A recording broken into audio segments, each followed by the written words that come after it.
poner a grabar ya y a ver.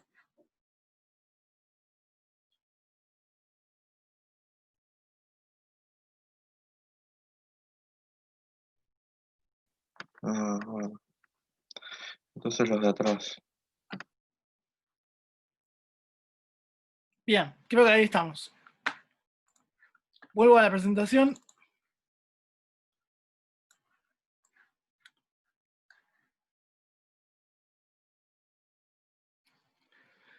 Esto era, o sea, esto también, o sea, no me interesa mucho, o sea, hablaba acerca de cómo cambia el espectro de absorción y de radiancia en función de las diferentes longitudes de onda, así que no le dé mucha bola a esto. Esto ya lo venimos diciendo mil veces, o sea, ahora me voy dando cuenta que repasando las presentaciones hay informaciones y diapositivas que son como redundantes, ¿no? O sea, es como que, o sea, esto ya lo trabajamos, la naturaleza de la luz.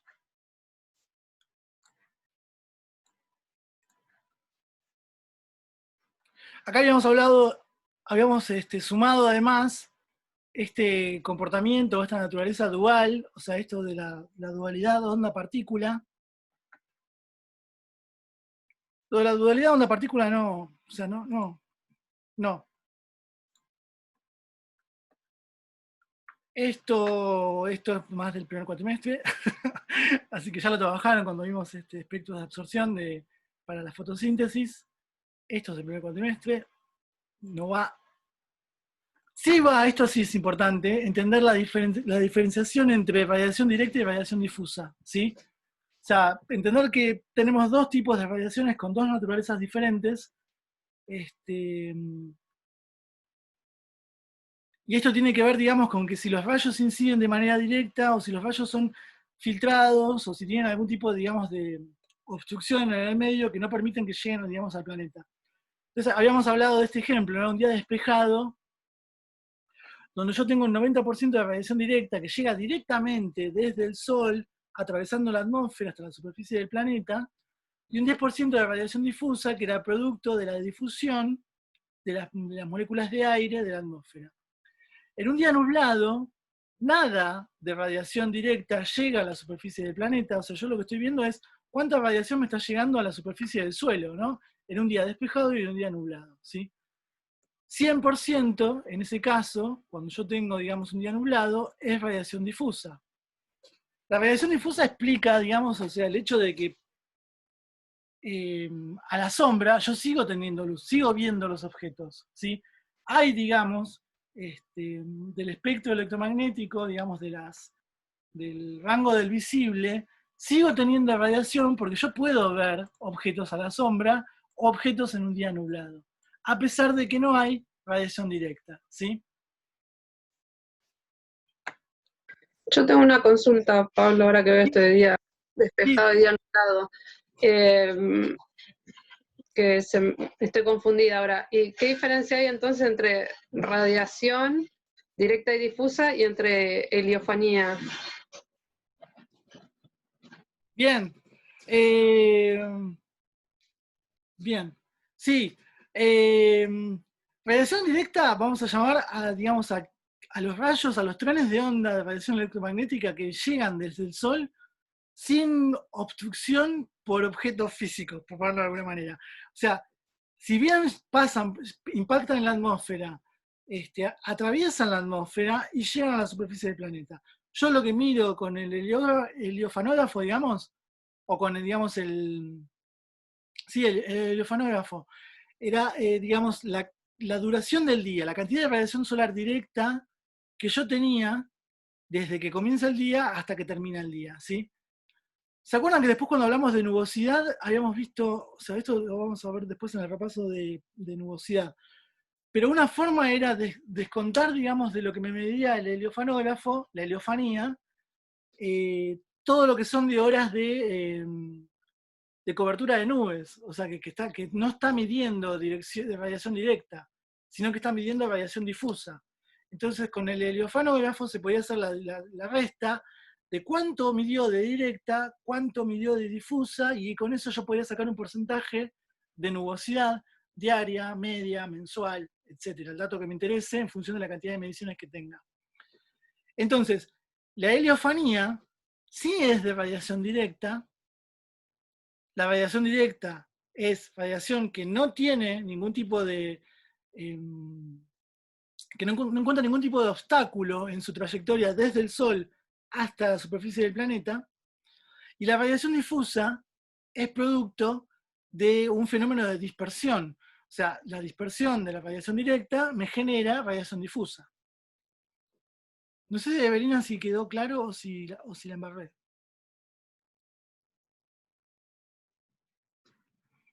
Sí, la heliofanía entonces sería como la radiación directa. Exacto, sí. Ok, listo. Sí. Bien. Entonces, la radiación global total va a ser una sumatoria de esta radiación directa más la radiación difusa. ¿Se acuerdan que también, o sea, cuando después, o sea, esto viene un poquito más adelante en la clase, no me acuerdo si era en la parte 2, cuando hablamos de los instrumentos de medición de radiación, o sea, los instrumentos de actinometría en general, digamos, que se utilizan para medir diferentes variables de la radiación, el pirheliómetro me medía la radiación directa, el piranógrafo me medía la radiación directa y difusa. O sea, ahora lo vamos a repasar, ¿no? Pero además, esta radiación global va a depender de la latitud, del largo del día y de la estación del año en la que me encuentre. Por supuesto, como que ya son, digamos, las variables por excelencia que hacen que cambien, digamos, que varíen las diferentes mediciones meteorológicas, ¿sí? O varía por la latitud, o varía por el largo del día, o varía por la estación del año, ¿sí? Son como fijas. Esto responde, digamos, a que, de nuevo, latitud, longitud del día, estación del año, guardan directa relación con el movimiento de traslación y de rotación.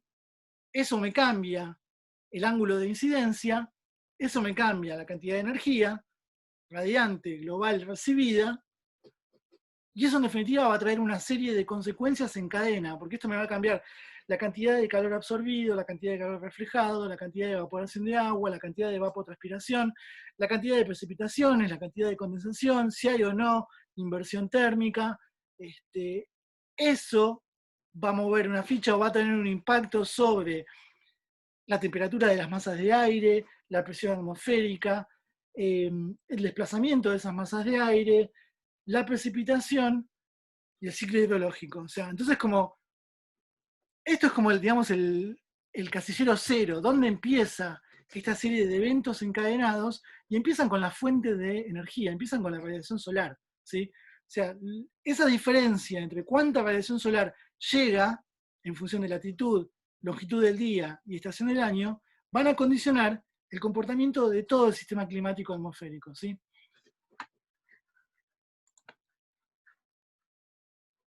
Así que bueno, esto es un poquito también más para reforzar esto de la radiación solar directa y difusa. ¿Cómo se produce la radiación difusa? Y acá vimos el fenómeno de la dispersión de Rayleigh. O sea, así que simplemente entender eso, ¿no? O sea, que en la caracterización de la radiación difusa, comprender que hay un fenómeno físico descripto y que genera, digamos, esa difusión. Esto también es algunos del fenómeno de Rayleigh. Listo, fin. Hoy tengo la sensación ahora de que estoy yendo demasiado rápido. O sea, vamos bien. O sea, me interesa, digamos, ir haciendo mostrar la presentación, no volver a dar toda la clase y seguir haciendo. O sea, o me cuelgo con las diapositivas o voy demasiado las chapas. O sea, no termino medio. Pero me interesa, digamos, ir dejándoles una listita o que ustedes puedan ir haciendo un check de cuáles son los temas que interesan y cuáles son los temas que no interesan tanto. De esta presentación que acabamos de ver, estas cuestiones que tienen que ver con el ángulo de declinación, la trigonometría, esos gráficos con todos los ángulos, los sacamos del apunte, digamos. O sea, eso no lo voy a tomar. Mírenlo, está bueno, o sea, es información súper interesante, pero no es algo que me interese, digamos, evaluarlo. Sí me interesa, digamos, que entendamos esta diferencia conceptual entre radiación directa y difusa, estos fenómenos de dispersión y todo lo que en realidad queda después de la presentación. Esta presentación era bastante redundante, había muchas diapositivas que ya venimos viendo, así que era también un poquito para reforzar algunos conceptos. Les paso a compartir la presentación que sigue, radiación solar parte 2. Un momento.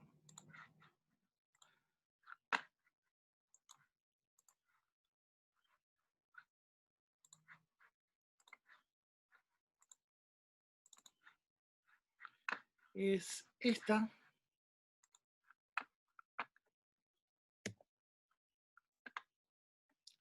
En esta presentación se habló mucho de leyes físicas que de alguna forma definen el comportamiento de las variables de radiación solar. Acá me interesa un poco lo conceptual teórico, ¿no? O sea, entender qué es un cuerpo negro, cómo se define. Sobre todo porque después, o sea, les va a venir bien, sobre todo al grupo que tiene, que por ejemplo trabaja con radiación solar en el seminario. O sea, toda esta información, digamos, si bien por ahí no la voy a evaluar, esta información que aporta o sirve o ayuda a entender mejor los papers. O sea, mi idea era justamente generar una base de conocimiento que tengan información disponible para que a la hora de sentarse a leer un artículo específico, científico, técnico, bastante especializado en ciertas variables, ustedes puedan hacer un manejo, entenderlo y que no sea chino básico. Por supuesto no en la totalidad, o sea, como regla nadie entiende un paper al 100%, nunca, o sea, aunque sea del campo de uno, o sea, siempre hay algo que tengo que ir a estudiarlo un poquito. Entonces, como, sí me interesa que, bueno, cuanto mayor cantidad de información o conceptos o ideas de variables manejen, mejor. A ver que estoy teniendo de nuevo un problema para aceptar gente que tengo en espera. Momento, ahí voy. La verdad estoy teniendo un problema con el cursor del mouse.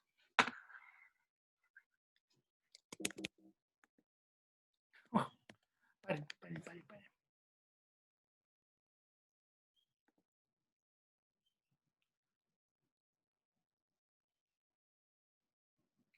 Se me desapareció el mouse, ese es el problema.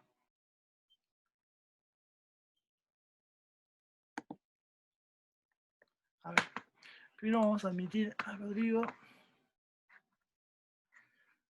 Y ahora vamos a esto, minimizarlo.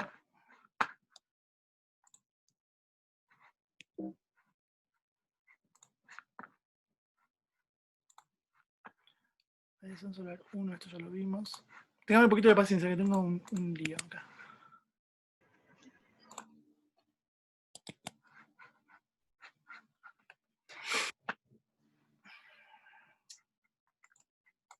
Pero...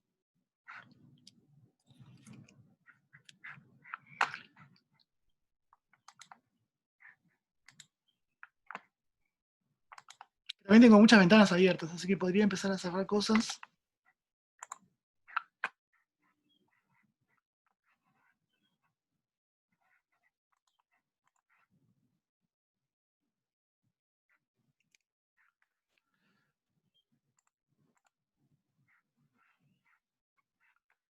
La temperatura ya está.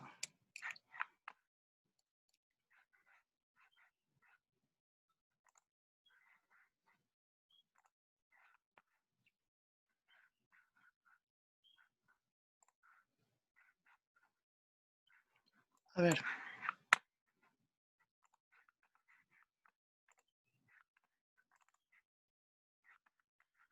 Casi los pierdo, ¿no? A ver. Sí, ahí estamos.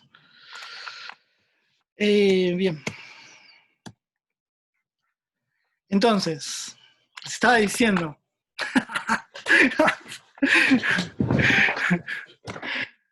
Creo que solucioné. Tenía un quilombo en la computadora, había estado trabajando hasta recién y tenía 1000 cosas abiertas. Entonces, como que debería haber limpiado un poquito la cancha antes de jugar. Vamos a ver si funciona ahora.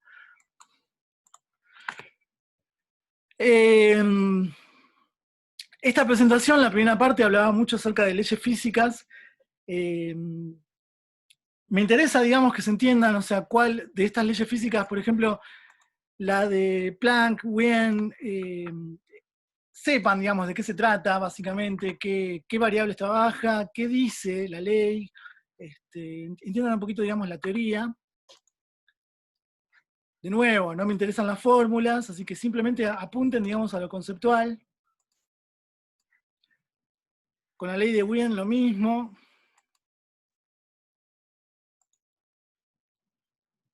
Y Stephen Boltzmann también lo mismo. ¿Sí? Vale lo mismo para todas las leyes físicas. Los chicos que por ahí van a dar el seminario de radiación y de... Por ahí si les interesa pueden denle un poquito más de bola a estas diapositivas para entenderlo mejor, simplemente.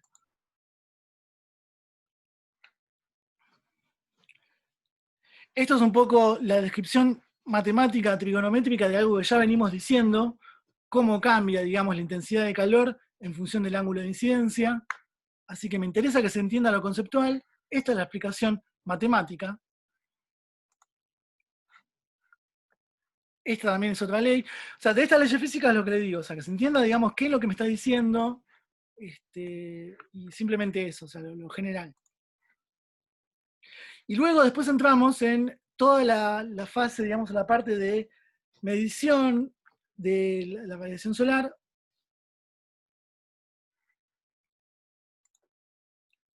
Hablamos de diferentes instrumentos posibles, pirheliómetros, piranómetros, heliógrafos.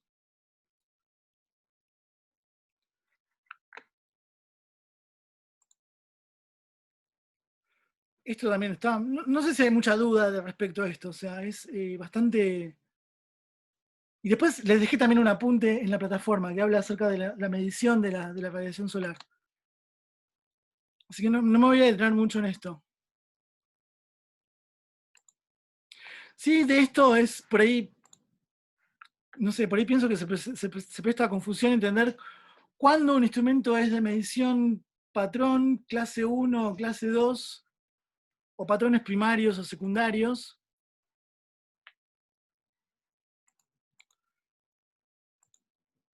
Quiero ir a una tabla que lo explicaba mejor esto. Era esta. Por ejemplo, cuando hablamos de un piranómetro, pero vale para todos los instrumentos, ¿no? Cada instrumento tiene una serie de características respecto a cómo hace la medición, ¿sí? Cuando uno habla de resolución está hablando de la variación mínima detectable. ¿Cuánto es lo mínimo de cambio en la variable que mide que uno necesita para que ese instrumento lo detecte y mida algo, ¿sí? Entonces, la diferencia está dada que en los patrones, ya sea primario o secundario, tengo un límite de detección mucho más fino, o sea, tiene mayor capacidad de detección que un instrumento de primera clase o de segunda clase. Uno puede pensar, por ejemplo, que los de segunda clase son instrumentos más bien comerciales, domiciliarios, de construcción, digamos, bastante estándar, y en realidad los de primera clase o patrones son los que están, digamos, se instalan en estaciones meteorológicas oficiales, o son los que sirven para calibrar a otros instrumentos de segunda clase, ¿sí? Entonces tiene que ver un poquito con el nivel de sensibilidad, la capacidad de detección y digamos, la certeza de esos datos, ¿sí? que toma cada uno de estos instrumentos. Así que un poquito pasa por ahí, digamos, la distinción entre cuándo algo es patrón, es de primera clase o es de segunda clase. Habíamos hablado, estoy volviendo para atrás, básicamente de pirheliómetros que miden la radiación directa, es esto que decíamos de la radiación que viaja directamente desde la fuente, desde la luz del sol, hasta la superficie donde está el sensor del pirheliómetro, sin obstrucciones en el medio. En un día nublado, el pirheliómetro no me mide, ¿sí? Luego, los piranómetros tienen la capacidad de medir tanto la directa como la difusa. Por eso me mide la radiación global, ¿sí? Luego, y esta era la consulta que hacía recién Evelina, los heliógrafos van a medir también la cantidad de horas de luz en tiempo, en unidad de tiempo, ¿no? O sea, cuánto dura un día, pero lo que registra también es la radiación directa, ¿sí? Ahora estoy en duda, voy a volver un poquito al apunte para hacer esta aclaración, después se las voy a hacer. La duda me surgió ahora con la consulta de Evelina, porque los heliógrafos también se usan para calcular porcentaje de nubosidad. Pero estoy pensando, ¿cómo hace un heliógrafo para calcular la duración de un día completamente nublado de principio a fin? ¿Qué puede pasar? Si nunca detectó energía, o sea, radiación directa, para el heliógrafo que no mide radiación difusa, esto es como que el día como que nunca amaneció, si solo mide radiación directa. O sea, ¿se entiende dónde está, digamos, el problema? De todas formas, me parece que los heliógrafos, los modernos, tienen capacidad de medir como un piranómetro, miden, hacen medición difusa y hacen medición directa. Porque con ese cálculo es con el que después les contaba que se podía calcular el porcentaje de nubosidad. Bien. De nuevo, esta era un poquito la aclaración que les hacía recién. La precisión, la estabilidad, me va a definir si son patrones, si son de primera clase o si son de segunda clase. El nivel del error y la estabilidad.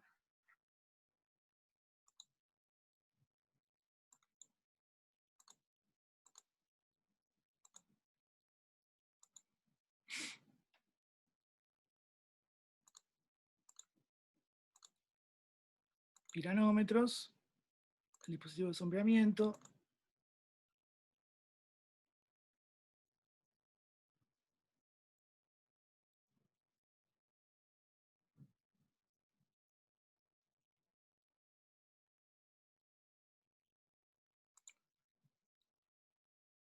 Heliógrafo. Y esto era, bueno, la forma de integración de los datos que toman estos instrumentos es a través de un data logger. Algunas unidades de medición importantes a tener en cuenta. Si yo hablo de irradiancia, G generalmente se simboliza, digamos. Estoy hablando de un valor instantáneo, o sea, es en un momento dado, en un lugar dado, ¿sí? Cuando hablo de un valor instantáneo estoy hablando de eso, es como una foto de lo que yo estoy midiendo.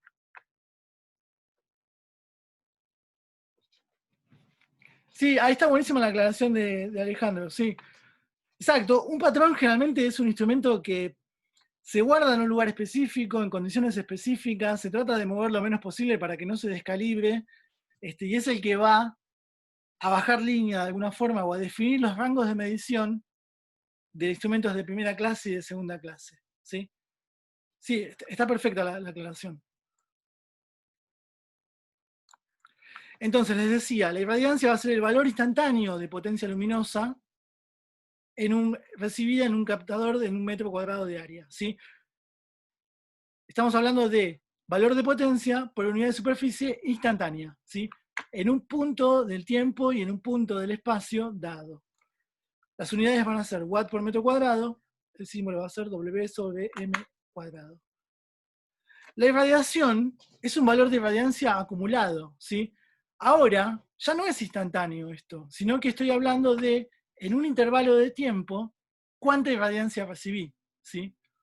Entonces, ahora van a ser watts por hora, por metro cuadrado, por ejemplo, podría ser watts por minuto, watts por segundo. Esto va a ser una unidad de hora, ¿sí?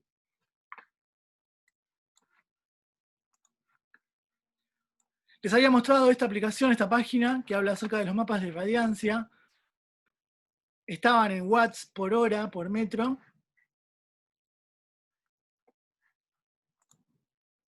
Y había también, o sea, ahí está el link, digamos, donde pueden entrar.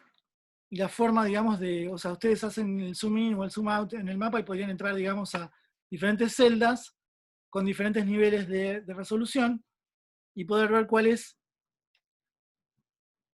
Está en kilowatts por hora, perdón, por metro cuadrado. No, perdón. Kilowatts hora por día es esto. Así que después, si tienen tiempo, pueden entrar a chusmear esto.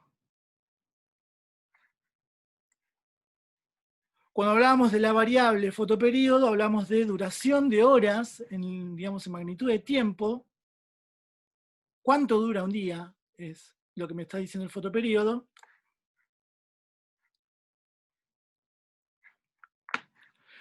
Este gráfico mostraba cómo cambia ese fotoperíodo, esa duración de los días, a lo largo del tiempo, en los meses del año, y cada una de las curvas me representan diferentes latitudes, ¿sí? Entonces ven, perdón, Y el eje X a la izquierda era para el hemisferio norte, el eje Y a la izquierda es el hemisferio norte, el eje Y a la derecha era para el hemisferio sur. Lo que me está diciendo es cuánto dura un día. Y lo que me está diciendo, por ejemplo, es, si yo me paro en la curva roja, que son 10 grados, esto es una latitud cercana al Ecuador, el Ecuador es 0, y estoy en el hemisferio sur, en octubre, por ejemplo, acá, bajo octubre, y mi duración del día es de menos de 13 horas, digamos. ¿Sí? Está entre 12 y 13 horas. Me está diciendo cuál es la cantidad de horas que tiene ese día de luz solar. Así que este gráfico tiene bastante información, pero está muy bueno porque muestra, integra, digamos, tiempo, horas en un hemisferio, en el otro, y además con la latitud.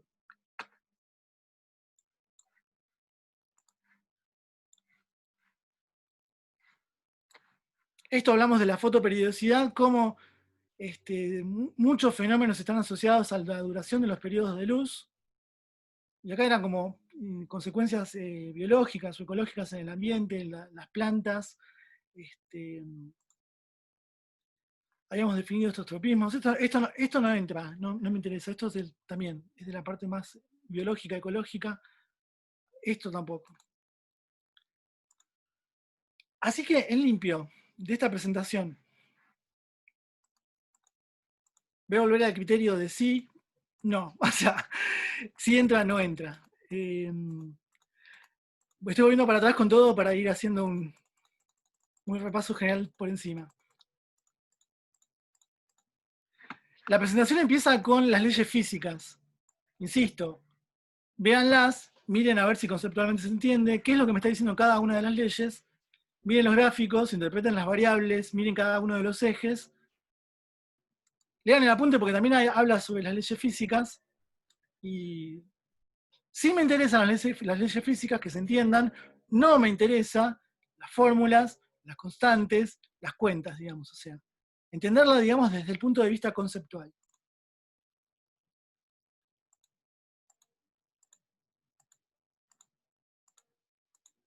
Esto era con respecto a las leyes físicas.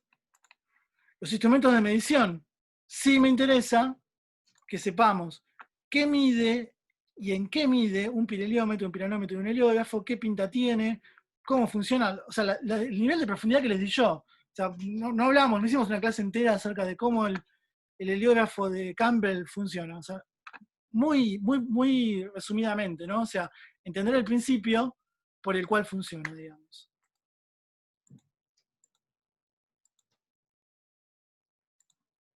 Hay bastante información en la presentación y hay todo un apunte que habla acerca de cómo miden, o sea, acerca de la descripción, digamos, de estos instrumentos.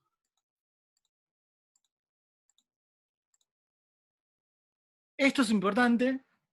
O sea, siempre va a ser importante, ¿no? Esto, cuál es mi variable y cuál es mi unidad de medición. Muchas veces entender las unidades de medición nos está diciendo qué es lo que estamos midiendo, ¿no? Siempre, o sea, si son watts por hora por metro cuadrado, y es como prácticamente entender la unidad te está diciendo de qué se trata esa variable, ¿no? Así que simplemente entender por eso le doy importancia, digamos, a las unidades de medición. Esto no, esto es más para, digamos, si ustedes después lo quieren chusmear o más tarea para la casa. Este del fotoperiodo también me parece interesante, o sea, mírenlo. Y todo esto que del final de la clase no. De eso nada. Así que ese era un poco, digamos, el repaso, digamos, y el hincapié en qué cosas sí y qué cosas no tanto. O sea, así que... ¿Dudas hasta acá? ¿Consultas? ¿Algo que no haya quedado claro? Me surgió a mí la duda, a partir de la consulta de Belina, el tema del heliógrafo. Lo voy a buscar. Voy a releer el apunte que les dejé, porque no me acuerdo en realidad ahora. Y la próxima clase de repaso lo aclaramos. Me lo voy a anotar ya. Chequear heliógrafo.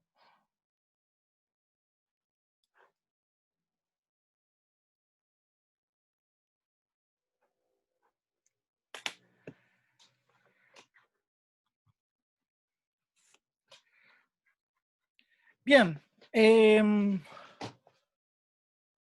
Siento que fue como muy rápido, pero la idea era justamente esto, agilizar un poquito y que a ustedes les quede una lista de qué cosas son importantes, o me interesa, digamos, que hagan hincapié. Tengo tengo dos opciones, y lo consulto con ustedes, porque no sé qué hacer. ¿Quieren que larguemos, sigamos con el repaso, con los temas que siguen, con la humedad del agua en la atmósfera? Porque en realidad el plan era hoy hacer este repaso. O si no, queda para el repaso después de los seminarios. ¿Se acuerdan que entre seminarios y parcial tenemos una clase? Podemos poner el repaso ahí, o podemos arrancar ahora y usamos un bloque más. Les estoy preguntando, lo dejo en cancha a ustedes.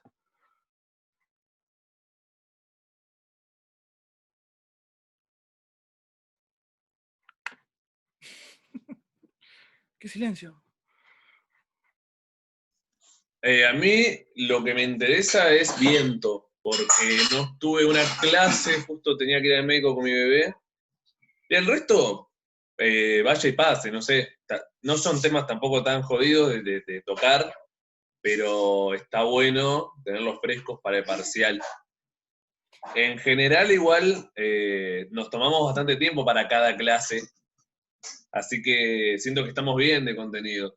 Es lo mismo, o sea, para mí es lo mismo en este momento.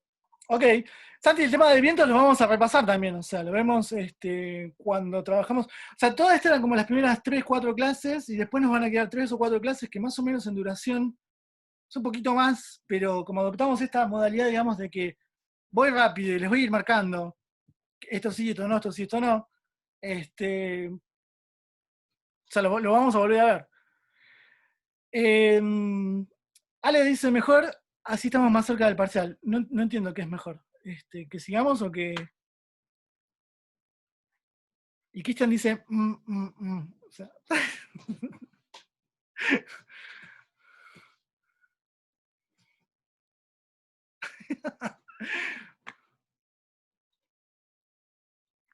para la última clase.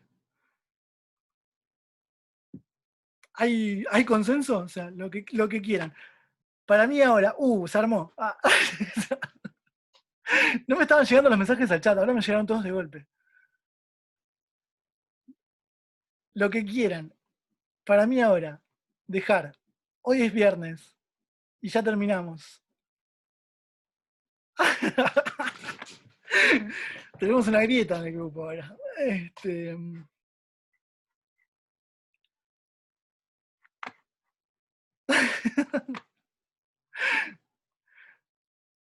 Sí, Marcia, convida alfajores. Yo también estoy de acuerdo con que conviden alfajores. Ya no quedan más. Tremendo. O sea, el chat de viernes se nota que es muy viernes, ¿eh? Es tremendo. No, ¿de dónde conseguiste Capitanes del Espacio?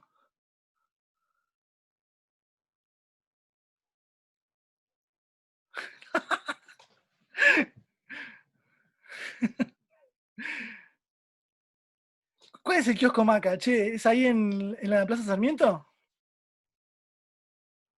Bueno, vamos a hacer un intermedio. Igual ahora nos quedan menos de 10 minutos, pero corto. Entramos y hago 20 minutos.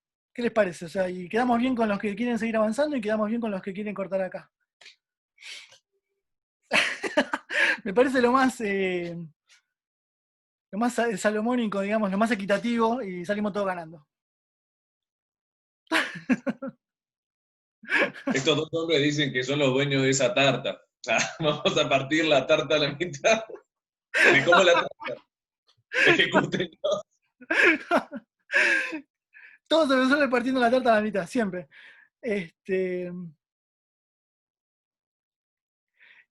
Paren, entonces siguieron chateando y ya me perdí. O sea, O sea, voy a hacer una pregunta y contesten sí o no. La pregunta 1 es, ¿quieren que cortamos ahora, volvemos a entrar y avanzamos 20 minutos con el próximo tema? Sí, ya listo. Parece que sí. Listo, genial. Hacemos así. Esa es la solución intermedia. O sea, no hacemos un bloque más de 40, les queda un intervalo antes de la clase con Juan, Y de paso ya vamos adelantando. Hacemos 20 minutos.